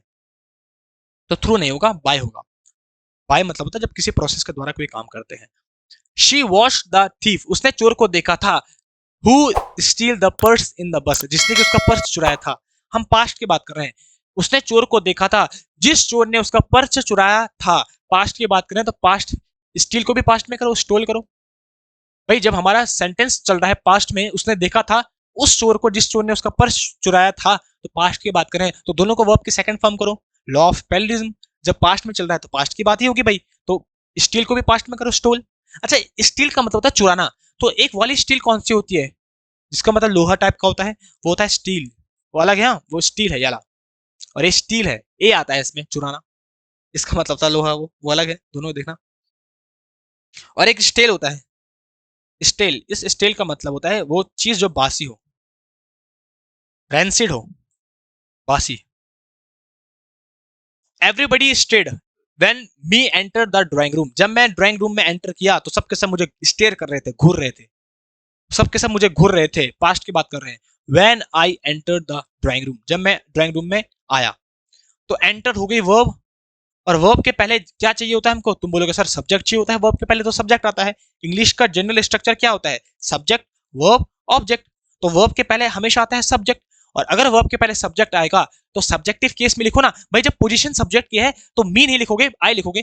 आई होता है सब्जेक्टिव केस और मी होता है ऑब्जेक्टिव केस। जैसे एक एग्जांपल लेते हैं, बताओ क्या आएगा, आई या मी टॉक्ड टू शी और हर, बताओ जरा क्या आएगा, आई या मी टॉक टू शी और हर। जरा सबके सब आंसर बताओ मुझे। तुम बोलोगे सर ये है वर्ब, ये है सब्जेक्ट और ये है ऑब्जेक्ट। सब्जेक्ट की जगह में सब्जेक्टिव केस आता है आई, मी नहीं, और ऑब्जेक्ट की जगह में ऑब्जेक्टिव केस आता है हर, शी नहीं। आई टॉक्ड टू हर, मैंने उससे बात की, तो सब्जेक्ट की जगह में सब्जेक्टिव केस आई और ऑब्जेक्ट की जगह में ऑब्जेक्टिव केस हर। तो वर्ब के पहले होता है सब्जेक्ट, तो सब्जेक्ट की जगह में चाहिए आई। क्लियर है? तुम इसको दो तरीके से कर सकते हो। एक तो तुम ऐसे कर सकते हो कि वर्ब के पहले चाहिए होता है सब्जेक्ट, इसलिए आई आएगा। दूसरे तरीके से कर सकते हो, व्हेन हो गया कंजंक्शन, और कंजंक्शन के बाद तो हमेशा सब्जेक्ट ही आता है, ऐसे भी कर लो। या तो तुम बोलो कंजंक्शन के बाद हमेशा सब्जेक्ट आता है तो भी आई आएगा, या तो तुम बोलो वर्ब के पहले सब्जेक्ट आता है तो भी आई आएगा, लेकिन आएगा आई ही आएगा, सब्जेक्टिव केस ही। कैसे भी करो तुम, इंग्लिश को जितने तरीके से पॉसिबल हो सकता है और टाइम होता है उतने तरीके से मैं तुम्हें बताता हूं, ताकि तुम्हारे हर तरीके से दिमाग में घुस जाए। Daniel sat on his new bike, Daniel अपनी नई बाइक में बैठा, and went afar for afar a ride, और राइड के लिए चले गया, घूमने चले गया। तो वेंट अफार, दूर नहीं, वेंट फॉर अ राइड, घूमने के लिए चला गया अपने बाइक पे बैठकर। तो वेंट फॉर अ राइड होगा ना, अफार थोड़ा होगा, दूर। वेंट फॉर अ राइड, और राइड के लिए चला गया अपने बाइक में बैठ के। नहीं, नई बाइक में जब आते हैं तो उस टाइम तो हवा, बस कहाँ इस बाइक को घुमाएं। ही यूज्ड टू रिप्लाई, वो रिप्लाई दिया करता था, क्या दिया करता था, that the only place for which he went was the town library, कि एकमात्र जगह जहां वो जाया करता था वो टाउन लाइब्रेरी थी, ऐसा वो रिप्लाई दिया करता था। यूज्ड टू दिखाता है पास्ट की हैबिट को। अब तुम बोलोगे अच्छा ये बड़ा इंपॉर्टेंट क्वेश्चन था भाई, इसको सबके सब इंपॉर्टेंट टिक कर देना, जिसपे मैंने सर्कल किया है उसका मतलब वो इंपॉर्टेंट है। इंपॉर्टेंट इसलिए नहीं कि टफ है, इंपॉर्टेंट इसलिए है बिकॉज बच्चे इनमें बहुत गलतियां करते हैं, क्योंकि हम ऑनलाइन ऑफलाइन दोनों पढ़ाते हैं, तो हमें पता है एक्सपीरियंस कहाँ पे बच्चे गलती करते हैं। देखो हम बोल रहे हैं कि वो ऐसा रिप्लाई क्या करता था कि एकमात्र जगह जहां की वो जाया करता था वो टाउन लाइब्रेरी थी। तो जब जगह की बात करते हैं, जगह प्लेस की, तो प्लेस के लिए वेयर कंजंक्शन का यूज करता है, फॉर विच नहीं, विच नहीं, वेयर ही वेंट, जहां वो जाया करता था, क्योंकि हम प्लेस की बात कर रहे हैं, और प्लेस के लिए हम एडवर्ब ऑफ प्लेस का यूज करते हैं जिसको हम वेयर बोलते हैं। The only place where he went, जहां वो जाया करता था, ना कि फॉर विच थोड़ा है, वेयर ही वेंट, जहां वो जाया करता था, वो टाउन लाइब्रेरी थी। तो जब जगह की बात हो तो वेयर का यूज करते हैं, टाइम की बात हो तो व्हेन का यूज करते हैं, रीजन की बात हो तो बिकॉज का यूज करते हैं, ये सब के सब। तो एडवर्ब चैप्टर में तुम पढ़ोगे एडवर्ब क्या था। वन कैन नेवर इमेजिन, कोई भी कभी भी ऐसा सोच नहीं सकता है, हाउ हॉट इट गेट्स इन दिल्ली, कि दिल्ली में कितनी गर्मी होती है, कोई सोच नहीं सकता है। अनलेस, जब तक कि one doesn't go there in person, जब तक कि कोई खुद वहां जाके एक्सपीरियंस ना करे, तब तक किसी कोई ऐसा सोच नहीं सकता कि कितनी गर्मी होती है, बहुत गर्मी होती है, जब तक कि कोई खुद ना जाए। अब इसका एरर तो सबको पता है, हमेशा एग्जाम में आता है, ये इंपॉर्टेंट है बहुत ज्यादा, इस पे भैया सर्कल कर लेना। हालांकि सारे इंपॉर्टेंट ही हैं, एग्जाम में आते हैं, लेकिन कुछ कुछ कॉन्सेप्ट ऐसे होते हैं जो बहुत ज्यादा होते हैं, बहुत रिपीटेड टाइम्स आते हैं, तो ये बड़ा है उनमें से एक। याद रखना, जब भी अनटिल और अनलेस होता है तो इनका मतलब भी नेगेटिव होता है, इनका मतलब भी होता है यदि नहीं या जब तक नहीं। अनलेस का मतलब है जब तक नहीं, तो नहीं इस पे नॉट पहले से इंक्लूड होता है, और जब नॉट पहले से इंक्लूड होता है तो नॉट लगाने की जरूरत होती नहीं यहाँ पे, तो डजंट गो को हटा देंगे। अनलेस वन, और वन है सिंगुलर तो वन के साथ गो जाएगा, unless one goes there in person, जब तक कि कोई खुद वहां ना जाए। तो मैं लिखवा भी रहा हूं अनटिल और अनलेस, याद रखना अनटिल और अनलेस दोनों का मतलब होता है यदि नहीं या जब तक नहीं। इसका मतलब है यदि नहीं, और इसका मतलब है जब तक नहीं, जब तक नहीं। सॉरी मैंने उल्टा लिख दिया, इसका मतलब जब तक नहीं, इसका मतलब यदि नहीं। ठीक है, एक मिनट रुको, तो मैं इसको चेंज कर लेता हूँ, ऊपर वाले को यहाँ से चेंज कर लेता हूँ। ये है अनलेस, ये है अनटिल। तो इन दोनों का मतलब देखो, दोनों में नॉट आ रहा है पहले से, और अगर नॉट आ रहा है दोनों में तो इसका मतलब इनके बाद नॉट नहीं आएगा, इनके पहले आ सकता है, इनके बाद नॉट नहीं आएगा, याद रखना। दो नॉट एक साथ नहीं आते हैं ग्रामर में, क्योंकि दोनों के दोनों नॉट एक साथ आके कैंसिल कर देंगे। तो जब अनलेस और अनटिल का मतलब भी होता है यदि नहीं या जब तक नहीं, और नहीं इनमें पहले से इंक्लूड होता है, तो इनके बाद फिर नॉट नहीं आता है। तो अनलेस और अनटिल के बाद नॉट नहीं आएगा, और नॉट के साथ हेल्पिंग ऑफ जो आई है वो भी नहीं आएगी। तो अनलेस वन गोस, क्योंकि वन सिंगुलर है तो गोस हो जाएगा, unless one goes there in person, जब तक कि कोई खुद से ना जाए दिल्ली में, तब तक वो सोच नहीं सकता कि कितनी गर्मी होती है। बताओ सबको आया? अगर सबको आ चुका है तो मैं एक एग्जाम्पल लिखूं और तुम मुझे बताओगे किस पे एरर कहाँ है, बता सकते हो, ताकि मुझे कंफर्म हो जाए कि तुम्हें आ चुका है। अनटिल अनलेस के पहले तो नॉट आ सकता है, इनके बाद नॉट नहीं आता। क्लियर है? सेंटेंस में जब तक कि सेंटेंस क्लॉज खत्म नहीं होता है। अब देखो, जैसे मान लो जब तुम्हारी शादी होगी, अरे भाई जॉब तो लगेगी, शादी भी होगी, तो शादी होगी और तुम्हारे बच्चे होंगे, और बच्चे बोलेंगे मम्मी पापा मैं खेलने जा रहा हूँ, तो तुम बोलोगे नहीं, तो बाहर नहीं जाएगा जब तक तो अपना होमवर्क कंप्लीट ना करे, पहले होमवर्क कंप्लीट कर चल। तो तुम बोलोगे नहीं तू बाहर नहीं जा सकता जब तक कि तू अपना होमवर्क कंप्लीट ना करे, तो तुम क्या बोलोगे? You can't go outside. मान लो तुमने रख दिया नाम चिंटू मिंटू, है ना, तो Chintu you can't go outside तुम बोलोगे यू कांट गो आउटसाइड, तुम बाहर नहीं जा सकते जब तक कि तुम अपना काम कंप्लीट ना करो, अनटिल यू डू नॉट, या डोंट लिख दूं, चलो डू नॉट लिखता हूं क्योंकि सबके सब डू नॉट से रिलेट कर पाएंगे। अरे भाई हो जा, until you do not complete your homework. Homework को मैं शॉर्ट फॉर्म में लिख रहा हूँ एचएम, ठीक है, होमवर्क। तो तुमने बोला राहुल तुम बाहर नहीं जाओगे जब तक कि तुम अपना काम कंप्लीट नहीं करते हो, बाहर नहीं जाओगे तब तक, तो यू कांट गो आउटसाइड, तुम बाहर नहीं जाओगे। अनटिल, अनटिल का मतलब जब तक नहीं, जब तक नहीं करोगे तुम अपना काम, तो अनटिल यू डू नॉट नहीं आएगा, until you complete your homework, जब तक कि तुम अपना होमवर्क कंप्लीट नहीं करते हो। तो जब भी अनटिल अनलेस आता है तो उसके बाद नॉट नहीं आता है, और नॉट के लिए हेल्पिंग वर्ब आता है तो उन दोनों को हटा देते हैं, until you complete your work. सीधे इतना बोलो, जब तक कि तुम अपना काम खत्म नहीं करते हो। नहीं इसका मतलब पहले से होता है, तो अनटिल और अनलेस के बाद नॉट नहीं आता है, नॉट नहीं आएगा उसके बाद। क्लियर है? बस अब तुम्हें आ चुका है। तो एरर बता दो कहाँ है, अनटिल और अनलेस के बाद नॉट नहीं आता है। नेक्स्ट सीधे बढ़ते हैं। तो मैं तुम्हें अच्छे से समझा रहा हूँ एक्सप्लेन करके, अगर मुझे केवल आंसर बताना होता और छोटा मोटा एक कॉन्सेप्ट बताना होता है तो मैं जल्दी जल्दी कर लेता, अभी तक तो हमारे सारे क्वेश्चन हो जाते। लेकिन ये क्लासेस इसलिए इंपॉर्टेंट है क्योंकि जो तुमने ऑफलाइन पे भी नहीं पढ़ा होगा उतने डिटेल में मैं तुम्हें यहाँ पे बता दूंगा। I have never played any game of side this track during this season. मैंने सीजन के दौरान कोई भी गेम ऑफ साइड नहीं खेला है, ऑफ साइड। अब देखो यहाँ पे ना एरर कहाँ पे है, फुटबॉल के प्लेयर्स खिलाड़ी वो समझ जाएंगे एरर कहाँ पे है। देखो फुटबॉल गेम में एक टर्म होता है ऑफ साइड, फुटबॉल गेम में एक टर्म होता है ऑफसाइड। बहुत सारे फुटबॉल प्लेयर्स को ये पता नहीं होगा कि ऑफसाइड क्या होता है। अरे तुमको नहीं बोल रहा हूँ मैं, औरों की बात कर रहा हूँ, तुम्हें पता है, मुझे पता है। तो ऑफसाइड बहुत सारे को पता नहीं होता है। फुटबॉल में एक रूल होता है कि जब तुम दूसरे साइड जाओ गोल मारने, तो तुम उनके डिफेंडर से पहले नहीं जा सकते। मतलब मान लो अगर यहाँ पे फुटबॉल है, यहाँ पे तुमको ये तुम्हारा है और उनका है, तुम्हें इधर गोल मारना है। तो अगर इनके डिफेंडर मान लो इस लाइन में है, ऐसे लाइन बनी है उनके डिफेंडर की, तो तुम उनके पहले नहीं जा सकते यहाँ पे गोल मारने के लिए। उनके डिफेंडर के लाइन के पीछे रहना होगा। उनके डिफेंडर के लाइन के पहले नहीं जा सकते तुम गोल मारने। इसी को ऑफ साइड बोलते हैं। अगर तुम पहले चले गए, डिफेंडर के लाइन को क्रॉस कर लिया और बॉल को टच कर लिया, तो ऑफ साइड हो जाती है। तो ऑफ साइड टर्म होता है, तो ऑफ नहीं आता उसके, O F O double F आता है ऑफ साइड। तो हमारा इस वाले पार्ट में एरर है। बोला था किस पार्ट में एरर है, अंडरलाइन किए हुए किस पार्ट में एरर है, तो ये वाला पार्ट है, तो बी पार्ट में एरर हो गया। सही है, ऑफ साइड इसी को बोलते हैं। There is a whole world out there. भाई वहां हम बोल रहे हैं एक नया बिल्कुल वर्ड है वहां, that is invisible from the necked आई। जो अंधी आंखों से, सॉरी, जो आंखों से तुम देख नहीं सकते, वैसे नंगी आंखों से। हम बोल रहे हैं वहां तो एक बहुत अलग ही दुनिया है जो कि तुम ऐसे नंगी आंखों से नहीं देख सकते हो।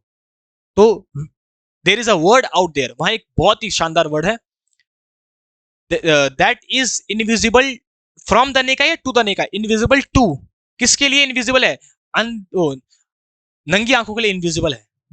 तो नंगी आंखों के लिए वो वर्ड इनविजिबल है, तो to invisible, to the naked होगा, ना कि फ्रॉम। फ्रॉम मतलब है किसी से, तो अंधी आंखों से नहीं, हमने वो इनविजिबल है अंधी आंखों के लिए, तो टू होगा वहां पे। सही है, to, invisible to. Fixed preposition का एरर है, इनविजिबल टू होता है कुछ समथिंग, इनविजिबल टू समथिंग, ना कि invisible from something, invisible to something. Next, there are 3 cup holders placed on the cupboard of the secretariat table. तो जो secretariat है उनके टेबल पे कप बोर्ड्स के अंदर कप होल्डर्स रखे हैं 3। तो कप बोर्ड है, जैसे कोई बोर्ड होता है, उसके अंदर हम कप होल्डर्स को रखते हैं, फिर वहां से निकालेंगे। तो अंदर होता है ना कि ऑन, ऊपर थोड़ा होता है, अंदर होता है इन। इसका मतलब है ऑन, इस वाले पार्ट में एरर है, तो बी पार्ट हमारा राइट आंसर हो जाएगा। हम बोल रहे हैं सेक्रेटरीट के टेबल में एक कप बोर्ड रखा है और कप बोर्ड के अंदर बहुत सारे कप होल्डर्स हैं। तो अंदर होते हैं ना, ना कि कप बोर्ड के ऊपर होते हैं, कप बोर्ड के अंदर होते हैं। जैसे तुमने देखा होगा एक बोर्ड होता है, उसके अंदर बहुत सारे कटोरियां या यूटेंसिल्स वगैरह रखते हैं, तो उसके अंदर से हम निकालते हैं। तो कप बोर्ड्स के अंदर होते हैं कप होल्डर, ना कि उसके ऊपर। तो इन द कप बोर्ड होगा वहां पे, simple. The manager told her, manager ने उसे कहा that she should be a bit more careful, कि उसे थोड़ा और केयरफुल, सतर्क होना चाहिए, while executed the orders of the company। जब वो कंपनी के ऑर्डर का पालन करती है तो उसको थोड़ा और सतर्कता पूर्वक कंपनी के ऑर्डर्स का पालन करना चाहिए, ऐसा उसको मैनेजर ने कहा। अब बता दो एरर कहां पे है। अभी कुछ देर पहले मैंने 5 मिनट लगाए इस कॉन्सेप्ट को समझाने में, और अगर कोई अभी भी गलती कर दे, सच बता रहा हूं, तुम्हारे नाम की चिट्ठी लिख के मर जाऊंगा मैं, फंस जाओगे सबके सब। देखो जरा, वाइल क्या है जरा बता दो। प्रेपोजिशन, वाइल है प्रेपोजिशन, और प्रेपोजिशन ने कसम खाई है कि वो अपने बात किसको लेगा, तुम बोलोगे सर नाउन को लेगा, लेकिन ये तो वर्ब आ गई। अरे ईडी जिसके पीछे लगता है, ईडी, वो वर्ब की सेकंड फॉर्म है ईडी, तो इसने तो वर्ब ले लिया अपने पीछे। अरे भैया वर्ब तो आती नहीं है प्रेपोजिशन के बाद, तो क्या करें, इस वर्ब को नाउन बनाना पड़ेगा। प्रेपोजिशन तो अपने बाद नाउन लेता है, तो नाउन कैसे बनाएंगे, ये भी ना बात। अब तुमने दिल जीत दिया मेरा, हाँ जी। तो वर्ब को जब हमको नाउन बनाना होता है तो उसको आईएनजी लगा देते हैं, एग्जीक्यूटिंग। और जो नाउन वर्ब से मिलकर बनता है, वर्बल नाउन, उसी को बोलते हैं जीरेंड। देखो तभी तो बोलता हूं, एक बार मैंने अगर कॉन्सेप्ट समझा दिया, एक बार अगर तुम्हें कॉन्सेप्ट समझ में आ गया, तो उसके बाद तो तुम एरर तुरंत निकाल दोगे। तुम्हें टीचरों से रटने की जरूरत नहीं पड़ेगी कि यहाँ पे आईएनजी आएगा। क्यों आएगा भाई, क्यों? क्योंकि प्रेपोजिशन अपने बाद नाउन या प्रोनाउन को ही जोड़ता है, इसलिए इसको लिंकिंग वर्ब बोलते हैं, लिंकिंग वर्ड, क्योंकि लिंक करता है नाउन प्रोनाउन को सेंटेंस में। और नाउन, ये तो वर्ब दे दी, तो वर्ब को नाउन बनाने के लिए हमको आईएनजी लगाना पड़ेगा, और तब वो वर्बल नाउन बन जाएगा जिसका नाम जिरेंड होता है। इसलिए प्रेपोजिशन के बाद आईएनजी फॉर्म आती है वर्ब की, क्योंकि नाउन चाहिए होता है। इसलिए टीचर लोग रटाते हैं भाई प्रेपोजिशन के बाद तो वर्ब की आईएनजी फॉर्म आती है, तो लोग सोचते हैं वर्ब है, अरे वर्ब नहीं है, नाउन है, ये तो नाउन बनाने के लिए ये होता है पूरा concept. Next, amla juice is rich with vitamin C. तो आंवला जूस में विटामिन सी भर भर के होता है, तभी तो खट्टा होता है। तो रिच विद नहीं होता है, रिच इन होता है। विटामिन सी रिच इन, याद रखना, रिच के साथ इन प्रेपोजिशन का यूज करते हैं, प्रेपोजिशन का एरर है। हम बोलते हैं ना रिच इन, भाई ये चीज कैल्शियम में बहुत ज्यादा है, विटामिन सी में बहुत ज्यादा है, विटामिन डी में, तो rich in vitamin C, rich in vitamin A, तो रिच इन होता है वहां पे, ज्यादा है, रिच का मतलब है। The jury was not happy with the performance. Jury जो थी वो उसकी परफॉर्मेंस से हैप्पी नहीं थी, खुश नहीं थी। जूरी मतलब होता है ग्रुप ऑफ जजेस। एंड वॉज क्वाइट हार्श, और बहुत ज्यादा हार्श थी। क्वाइट का मतलब होता है बहुत ज्यादा। देखो QUITE, इसका मतलब होता है बहुत ज्यादा, क्वाइट यह है एडवर्ब, बहुत ज्यादा हार्श थी, तो एडजेक्टिव से पहले एडवर्ब भी आता है, क्वाइट हार्श। और एक होता है क्वाइट, QUEIT, इस क्वाइट का मतलब है शांत, काम, शांत। तो ये अलग है, इसका मतलब कीप क्वाइट, टीचर बोलती है ना keep quiet, class keep quiet. तो अगर ऐसा तुम्हारे एग्जाम में आ जाए कीप क्वाइट, तो ये क्वाइट गलत है, इसका मतलब होता है बहुत ज्यादा, नहीं, कीप क्वाइट शांत का मतलब है, तो कीप क्वाइट ये आएगा, शांत रहो। तो दोनों में डिफरेंस है, ये एडवर्ब है, ये एडजेक्टिव है, कीप क्वाइट, याद रहेगा, ठीक है। तो जूरी उसके परफॉर्मेंस से खुश नहीं थी और उसमें बहुत ज्यादा हार्श बोला जूरी ने। The singer took their criticism in heart, लेकिन जो सिंगर था उन्होंने उनके निंदा को दिल में ले लिया। होता है बहुत बार लोग दिल में ले लेते हैं बात को, तो क्रिटिसिज्म मतलब निंदा को दिल में ले लिया, तो इन हार्ट नहीं होता है टू हार्ट, याद रखना। ये तुम्हारा फ्रेजल एक इडियम एंड फ्रेज है, एक है, इसका मतलब है take something to hurt, take something to hurt होता है, याद रखना, मतलब दिल में ले लेना किसी बात को, टेक समथिंग टू हर्ट, किसी बात को दिल में ले लेना, इन हर्ट नहीं, दिल के अंदर नहीं लेना, दिल में ले लेना। तो टेक समथिंग टू हार्ट, इसका मतलब होता है जब कोई आदमी बड़ा दुखी हो जाता है, किसी चीज को दिल में ले लेता है ना, तो इसको बोलते हैं टेक समथिंग टू हार्ट। तो the singer took their criticism to heart, अपने दिल में ले ली सिंगर ने, क्यों उन्होंने उसको डांटा, भाई क्या है ये परफॉर्मेंस, तो इन हार्ट। तो कभी भी दिल में नहीं लेना चाहिए, जो लोग बोलते हैं टीचर लोग या कोई भी, वो तुम्हारी भलाई के लिए ही बोलते हैं। हाँ कभी कभी किसी को गुस्सा आ जाता है, लेकिन you should never take something to your heart. After seeing that Shreya was in trouble, ये देखने के बाद कि श्रेया ट्रबल में है, मुसीबत में है, Rahul quietly stepped up to help, Rahul तुरंत आ गया उसकी हेल्प करने। भाई लड़कों को पता चले कि लड़की मुसीबत में है और लड़के ना जाएं, नहीं ऐसा नहीं हो सकता, भगवान से पहले भी लड़के आते हैं, तुरंत किसी को देखा। अच्छा इन ट्रबल होता है, याद रखना, ये बिल्कुल सही है, in trouble, in are trouble होता तो गलत होता, ट्रबल अनकाउंटेबल नाउन है, गिन नहीं सकते मुसीबत को, तो इन ट्रबल होता है, इन आर ट्रबल नहीं होता है, तो इसलिए बिल्कुल सही है। आफ्टर सीइंग दैट श्रेया, और हमने अभी पढ़ा था प्रेपोजिशन के बाद तो वर्ब की आईएनजी फॉर्म में आती है, वर्बल नाउन इसको बोलते हैं, जिरेंट बोलते हैं। That Shreya was in trouble, Rahul stepped up, past की बात कर रहे हैं, तो यहाँ पे भी स्टेप्ड अप आ गया है, सामने आ जाना टू हेल्प, हेल्प करने के लिए, बिल्कुल सही है, कोई एरर इस पे नहीं है, नो एरर। और जहां पे बात हो हेल्प करने की, तो वहां पे एरर कैसे हो सकता है भाई, एरर तो था ही नहीं। There are no tables at the classroom, classroom के अंदर कोई टेबल्स नहीं है, तो क्लासरूम के अंदर है, अंदर है तो एट नहीं, इन the classroom, in the classroom, तो टेबल्स इन द क्लासरूम, तो डी पार्ट में एरर है, इन। सबको बताने की जरूरत नहीं, प्रेपोजिशन है, क्लास के अंदर कोई टेबल नहीं है, तो in the classroom there are no tables. I am having trouble, भाई मैं मुसीबत में हूं, deciding in a gift for them, ये डिसाइड करने के लिए क्या गिफ्ट उनके लिए लूं, तो मैं बड़ा मुसीबत में हूं कि क्या गिफ्ट लूं, ये डिसाइड नहीं कर पा रहा हूं। अब देखो, एक बार मैंने तुम्हें अच्छे से कॉन्सेप्ट बता दिया, तो उसके बाद अब तुम सारे के सारे क्वेश्चन उसी कॉन्सेप्ट से हो रहे हैं, इसलिए बोलता हूँ रट के नहीं पढ़ना है रूल वगैरह, जो टीचर रूल वगैरह से पढ़ाते हैं, मैं सच बता रहा हूँ सिलेक्शन नहीं होता है, क्योंकि तुमने रूल रटा, अब कोई क्वेश्चन अचानक से चेंज हो गया, जैसे वाला क्वेश्चन है, तुम रूल लगा नहीं पाओगे। तो कॉन्सेप्ट हमने क्या पढ़ा था, हम सब ने पढ़ा था प्रेपोजिशन हमेशा अपने बाद नाउन या प्रोनाउन को जोड़ता है, लेता है, और अगर वर्ब आती है तो वर्ब को आईएनजी बना देते हैं, ताकि वो नाउन बन जाए, जिसको हम जेरेंट बोलते हैं। तो प्रेपोजिशन अपने बाद दो चीजें ले सकता है, या तो नाउन या प्रोनाउन, और या तो वर्ब की आईएनजी फॉर्म, ऐसे मान के चलो, सही बात है। प्रेपोजिशन हमेशा अपने बाद या तो नाउन जोड़ेगा और या तो वर्ब की आईएनजी फॉर्म जोड़ेगा, जो कि नाउन है, ये दोनों चीजें लेता है। लेकिन पहले प्रेपोजिशन आता है तब जाके आईएनजी फॉर्म आती है, पहले प्रेपोजिशन आता है तब जाके आईएनजी फॉर्म आती है, ये तो उल्टा दे दिया, डिसाइडिंग इन नहीं, in deciding, in deciding, preposition आता है उसके बाद वर्ब की आईएनजी फॉर्म आती है, बताओ। देखो ये सारे के सारे एक ही तुम्हारे कॉन्सेप्ट हो गए, तो अगर तुम कॉन्सेप्ट को डीपली पढ़ लोगे तो भाई सारे के सारे क्वेश्चन उड़ा दोगे तुम। यू मस्ट बी हरी, तुम्हें जल्दी करनी चाहिए, otherwise you will miss the train, नहीं तो तुम ट्रेन को मिस कर दोगे। कंडीशनल सेंटेंस है, जो हमारा रिजल्ट है वो मॉडल के साथ वर्ब की फर्स्ट फॉर्म है, और जो कंडीशन है, सॉरी रिजल्ट है मॉडल के साथ फर्स्ट फॉर्म, और कंडीशन है विल मिस द ट्रेन। हाँ जी, तो बताओ, तुम ट्रेन को, तुम जल्दी करो वरना तुम ट्रेन मिस कर दोगे, जल्दी करो, तुम्हें जल्दी करनी चाहिए वरना ट्रेन मिस हो जाएगी। तो मॉडल के साथ वर्ब की कौन सी फॉर्म आती है, अभी पढ़ा था, क्या आती है जरा बताओ। मॉडल के साथ तो वर्ब की फर्स्ट फॉर्म आती है, और वर्ब की फर्स्ट फॉर्म आएगी तो बी को हटाओ, मस्ट हरी बोलोगे ना, यू मस्ट हरी, तुम्हें जल्दी करनी चाहिए, you must hurry, you must work hard, ना कि you must be work hard, नहीं, you must work hard, you must hurry, you must eat, तुम्हें ईट करना चाहिए, यू मस्ट स्टडी, तुम्हें स्टडी करनी चाहिए। तो मॉडल के साथ डायरेक्ट वर्ब की फर्स्ट फॉर्म आती है, बी नहीं आता है। मॉडल के साथ बी के साथ थर्ड फॉर्म आती है, वो पैसिव वॉइस में आती है, वो अलग है। मॉडल के साथ बी के साथ थर्ड फॉर्म वो पैसिव वॉइस में आता है, वो अलग है। लेकिन मॉडल के साथ अभी एक्टिव वॉइस की बात कर रहे हैं, डूअर स्टार्टिंग में है, एक्टिव वॉइस है, तो मॉडल के साथ डायरेक्ट वर्ब की फर्स्ट फॉर्म आएगी। बी लगाने की वहां पे कोई जरूरत नहीं है भाई, बी कोई जरूरत नहीं है बी की। Bobo was very richer than Jim. Bobo है वो बहुत ज्यादा अमीर है जिम से, as he had illicitly accumulated all his wealth. Illicitly मतलब होता है इलीगली, गैर कानूनी तरीके से। एक्यूमुलेटेड मतलब होता है जमा करना, ऑल हिज वेल्थ।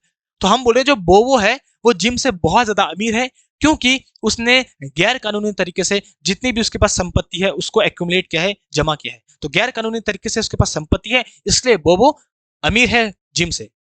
अब इसमें एरर कहाँ है? बहुत इजी है, बहुत इजी है, कॉमन सेंस की बात है। एरर है ए पार्ट में। तुम बोलोगे सर क्या एरर है? देखो, रिचर का मतलब होता है अमीर होना, ज्यादा अमीर है, कंपैरेटिव डिग्री है, और कंपैरेटिव डिग्री तो बताती है कि भाई ज्यादा अमीर है। बोबो वाज रिचर देन जिम, बोबो जिम से ज्यादा रिचर है, अमीर है। तो जब पहले से हम अमीर बोल रहे हैं ज्यादा, तो फिर वेरी लगाने की जरूरत नहीं है। और अभी मैंने बताया भी था, क्या बताया था कि वेरी के बाद कौन सी डिग्री आती है, जरा बताना। पॉजिटिव डिग्री आती है। तो वेरी के बाद कंपेटिटिव डिग्री नहीं आती है, पॉजिटिव डिग्री आती है। और मच के बाद कौन सी डिग्री आती है? कंपेटिटिव डिग्री आती है। क्लियर है? तो मच के साथ कंपेटिटिव डिग्री आती है, वेरी के साथ नहीं। तो वेरी को हटा दो। दूसरी बात है, वेरी को लगाने की जरूरत ही नहीं है। देखो कैसे, ध्यान से सुनना मेरी बात। मैं बोलूंगा Ram is taller than Shyam. जरा बताओ उसका मतलब क्या है? इसका मतलब क्या है? सब के सब जरा कमेंट में बताओ, सब के सब बोलो, अरे साथ बोलो। Ram is taller than Shyam, Ram Shyam से ज्यादा लंबा है। तो जो कंपैरेटिव डिग्री होती है, कंपैरेटिव डिग्री, इसका मतलब होता है ज्यादा होना। राम श्याम से ज्यादा लंबा है, तो इसका मतलब ही ज्यादा होना है। तो जब कंपैरेटिव डिग्री का मतलब है ज्यादा अमीर, तो फिर वेरी लगाने की जरूरत क्या है? जब ये पहले से सेंस दे रहा है ज्यादा का, जब हम बोल रहे हैं राम श्याम से ज्यादा लंबा है, तो फिर जब ज्यादा का सेंस आ रहा है तो उसको वेरी लगाने की क्या जरूरत है? वेरी तो एक्स्ट्रा है इंफॉर्मेशन, इसी को बोलते हैं सुपरफ्लुअस एरर, जो अत्यधिक हो। समझ पाया? जब ये पहले से सेंस देता है कंपैरेटिव डिग्री ज्यादा का, तो फिर वेरी लगाने की जरूरत नहीं है वहां पे, तो इसलिए वेरी नहीं आएगा। और वैसे भी वेरी कंपैरेटिव डिग्री के साथ नहीं आता है, ये दूसरा कॉन्सेप्ट। और तीसरा कॉन्सेप्ट ये बताऊं कैसे? एक चीज याद रखना, जब तुम्हें बोला बोबो वॉज बहुत ज्यादा अमीर है, तो बहुत ज्यादा के लिए तुम मच का यूज कर सकते हो। यहाँ पे मच, तुम कंपैरेटिव डिग्री के साथ मच का यूज कर सकते हो, लेकिन वेरी का यूज नहीं होगा। तो या तो तुम बोलो कि बोबो बहुत ही ज्यादा अमीर है जिम से, या तो तुम मच रिचर बोल दो, लेकिन किसी की जरूरत नहीं है, तुम डायरेक्ट बोलो बोबो वाज रिचर देन जिम। बोबो जिम से ज्यादा अमीर है क्योंकि उसने अपनी वेल्थ इलिसिटली खरी जमा की है, इलीगली। नेक्स्ट, दे ऑल, वो सब के सब, एक्सेप्ट श्रीन, श्रीन के अलावा, श्रीन के अलावा बाकी वो सब के सब जो थे, वर वेरी सैड, वो सब के सब दुखी थे, during the farewell, farewell party के दौरान, given by the teacher, given to the teacher retiring, जो टीचर रिटायर हो रही थी उसकी पार्टी में श्रीन जो लड़की थी उसको छोड़ के सब बहुत दुखी थे। तो they all were very sad, तो प्लूरल सब्जेक्ट है तो प्लूरल वर्ब है, बिल्कुल सही है, subject verb agreement. And her indifference were well noticed, जो लड़की थी, ये जो हर आया ना हर, ये इस लड़की शिरीन के लिए है, और शिरीन की जो इनडिफरेंस था वो वेल नोटिस था। अब ध्यान सुनना, हम बोल रहे हैं सब के सब बच्चे बहुत दुखी थे टीचर की पार्टी में, फेयरवेल, क्योंकि टीचर जा रही थी, रिटायर हो रही थी, एक्सेप्ट शिरीन, शिरीन को छोड़ के, क्योंकि हर इनडिफरेंस, इनडिफरेंस मतलब होता है नीरसता, उदासीनता, मतलब जिसको कोई फर्क ना पड़े, केयरलेस टाइप का इंसान हो, लैकडेक्सिकल हो। तो हम बोल रहे हैं शिरीन को कोई फर्क नहीं पड़ा, वो तो इनडिफरेंट थी, लैक ऑफ इंटरेस्ट, कुछ इंटरेस्ट नहीं था उसको, और वो चीज अच्छे से दिख रही थी। तो जब हर है, सब्जेक्ट सिंगुलर है, हम बात करें शिरीन की, सब्जेक्ट सिंगुलर है, तो वर्ब भी कैसे आएगी? सिंगुलर आएगी, वर्ब आएगा वहां पे, बस हटा दो उसको, डायरेक्ट कर दो। यहाँ पे कहां पे आएगा ये वर्ब? लो, तो वर्ब आएगा, हर इनडिफरेंस वाज वेल नोटिस्ड। ये हर आया है शिरीन के लिए, शिरीन है सिंगुलर, सब्जेक्ट सिंगुलर होता है तो वर्ब भी सिंगुलर आती है। हम बोल रहे हैं सब के सब दुखी थे, यहाँ पे वर आया है, देख ले, सब के सब दुखी थे टीचर की पार्टी में, एक्सेप्ट शिरीन, शिरीन को छोड़ के, क्योंकि जो उसकी निरस्ता थी, उसका जो लैक ऑफ इंटरेस्ट था, वाज वेल नोटिस, वो अच्छे से दिख रहा था, सबको पता चल रहा था कि जो शिरीन है उसको कोई फर्क नहीं पड़ता टीचर के जाने से, बाकी सबके सब दुखी थे। तो सब्जेक्ट सिंगुलर है हर, तो वहां पे वर्ब भी सिंगुलर आएगी, हर तो सिंगुलर होता है ना, सब्जेक्ट हर सिंगुलर होता है। ही डज नॉट नो, वो नहीं जानता, how to draw quickly and straightly, कि क्विकली जल्दी और स्ट्रेट कैसे ड्रॉ किया जाए, वो ये नहीं जानता। अब ध्यान सुनना, वो नहीं जानता, ही डजंट नो, ये है वर्ब, नहीं जानता। क्या नहीं जानता? कि हाउ टू ड्रॉ क्विकली, यानी कैसे ड्रॉ किया जाए। अब देखो टू ड्रॉ ये है वर्ब की फर्स्ट फॉर्म, कैसे ड्रॉ किया जाए, और वर्ब के लिए जो आता है वो आता है एडवर्ब, क्विकली एंड स्ट्रेटली। इस स्ट्रेटली को मैं यहाँ पे लिख रहा हूँ, ठीक है, एक मिनट को, उस स्ट्रेटली को मैं यहाँ पे लिख रहा हूँ समझाने के लिए, ध्यान सुनना। हम बोल रहे हैं वो नहीं जानता कि कैसे ड्रॉ किया जाता है, ड्रॉ है वर्ब की फर्स्ट फॉर्म, और वर्ब के लिए क्या जो आता है क्विकली एंड स्ट्रेटली वो होता है एडवर्ब, वर्ब के लिए तो एडवर्ब भी आता है। कैसे ड्रॉ करते हैं, हाउ, कैसे ड्रॉ किया जाए क्विकली और स्ट्रेटली, तो जो हाउ का रिप्लाई देता है वो एडवर्ब होता है, एडवर्ब ऑफ मैनर, ठीक है। अब तुम बोलोगे सर ये सही है, देखो जितने बच्चे यहाँ पे ये क्वेश्चन बड़ा इंपॉर्टेंट है, इसको देखो जरा, एक मिनट रुको, वेट अ मिनट, ओके ठीक है, देखो जरा ये क्वेश्चन बड़ा इंपॉर्टेंट है। इस क्वेश्चन में बच्चे बहुत कंफ्यूज होते हैं। कंफ्यूज कैसे होते हैं, क्योंकि ध्यान सुनना, ड्रॉ है वर्ब, और जो वर्ब के लिए आता है वो होता है एडवर्ब, तो एंड के पहले भी एडवर्ब चाहिए, और एडजेक्टिव लिख दिया, एंड के पहले भी एडवर्ब चाहिए और एंड के बाद भी एडवर्ब चाहिए, क्योंकि ये वर्ब को डिस्क्राइब कर रहा है। अब क्विकली तो एडवर्ब होता है, लेकिन स्ट्रेटली एडवर्ब नहीं होता है, स्ट्रेट एडवर्ब होता है, स्ट्रेट। स्ट्रेटली कोई वर्ड होता ही नहीं इंग्लिश में। जैसे हमने पढ़ा था फास्ट जो होता है वो एडजेक्टिव और एडवर्ब दोनों होता है, एडजेक्टिव भी वही होता है और एडवर्ब भी वही होता है। फास्टली कोई वर्ड होता ही नहीं इंग्लिश में, फास्टली कोई वर्ड नहीं होता इंग्लिश में, एडजेक्टिव एडवर्ब दोनों फास्ट ही होता है। वैसे ही सेम और सेम स्ट्रेट भाई के साथ भी है, ये दोनों के दोनों भाई हैं। स्ट्रेट भी एडजेक्टिव और एडवर्ब दोनों सेम होता है, स्ट्रेट और स्ट्रेट। स्ट्रेटली कोई वर्ड होता है नहीं इंग्लिश में, स्ट्रेटली कुछ नहीं होता है स्ट्रेटली, तो इसका मतलब स्ट्रेटली गलत है, क्विकली एंड स्ट्रेट बोलेंगे हम। इसलिए क्वेश्चन बड़ा डिफिकल्ट हो जाता है बच्चों के लिए, क्योंकि बच्चे सोचते हैं अरे एडवर्ब तो वो होता है जिसके पीछे एलवेल लगता है, तो क्विकली एंड स्ट्रेटली सही तो है, लेकिन नहीं, स्ट्रेटली कोई वर्ड होता ही नहीं है। स्ट्रेट ही एडजेक्टिव भी होता है, एडवर्ब भी होता है, फास्ट ही एडजेक्टिव भी होता है, एडवर्ब भी होता है, फास्टली और स्ट्रेटली कोई वर्ड नहीं होता है, इसका मतलब वहां पे स्ट्रेट आएगा, स्ट्रेटली नहीं आएगा, ये होता है। नेक्स्ट, ही नोज, वो जानता है, that he has no other option but to work hard, वो जानता है कि उसके पास कोई ऑप्शन नहीं है, कोई चारा नहीं है बजाय मेहनत करने के।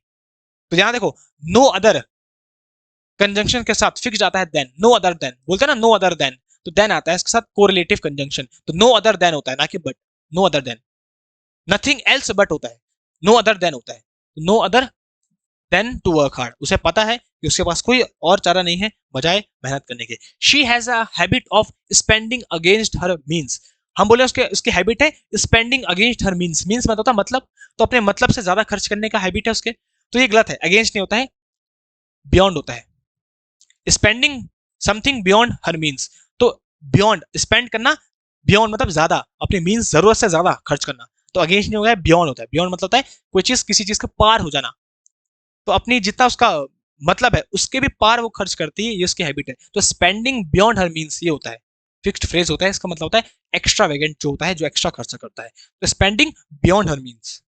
नेक्स्ट, मदर सेड, मम्मी ने कहा, that she was it was quite alright, ये बिल्कुल सही थी बात है, टू फॉर हर उसके लिए, to get upset for scoring less, तो मम्मी ने कहा था कि ये बिल्कुल सही बात है उसका दुखी होना कम स्कोर करने के लिए, क्योंकि उसने कम स्कोर किया इसलिए वो दुखी हुई, और मम्मी ने कहा कि ये बिल्कुल सही बात है, दुखी होना चाहिए कम स्कोर करने पे, तो इस पे कोई एरर दिख नहीं रहा। मदर सेड, मम्मी ने कहा, पास्ट की बात है, that it was quite alright, की बिल्कुल अच्छी बात है, क्वाइट ऑलराइट बिल्कुल सही है, पास्ट की बात है, फॉर हर उसके लिए, टू गेट अपसेट अपसेट होना, for scoring less less score करने के लिए उसका अपसेट होना बहुत ही अच्छी बात है, इसमें कोई गलत बात नहीं है, तो सबको भाई फर्क पड़ना चाहिए, दुखी होना चाहिए सबको, अगर मार्क्स नहीं आ रहे मॉक में, या तुम पढ़ाई नहीं कर पा रहे हो, या उतने इसको नहीं आ रहा जितना तुमने एक्सपेक्ट किया था, तो दुखी होना चाहिए और उसके हिसाब से मेहनत और ज्यादा करनी चाहिए।